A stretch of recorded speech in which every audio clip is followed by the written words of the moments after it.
Next, if A and B denote the distances of the object and image from the pole of spherical mirror respectively, the line y equals to 4x cuts the AB graph at a point whose f size A is 20 centimeter. The value of radius of curvature of the mirror is. Okay, तो u और v का graph बनाएंगे, magnitude लेके graph बनाए, यानी जैसे इधर v मान लिया ये b है, u ले लिया ये a है,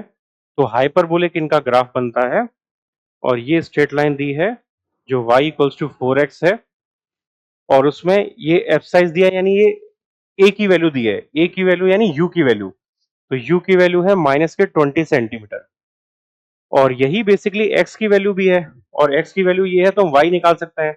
y हो जाएगा y इक्वल्स टू 4x यानी -4 इंटू 20 यानी माइनस के 80 सेंटीमीटर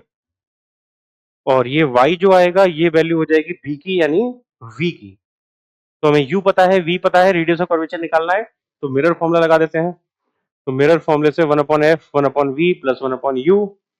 तो ये -1/20 -1/80, तो ये हो गया माइनस मैग्नीट्यूड निकालना है, मैग्नीट्यूड निकाल लेते हैं तो 4/80 5/80 5/80 यानी 1/16 1/16 हो गया यानी f की वैल्यू आ गई 16 सेंटीमीटर।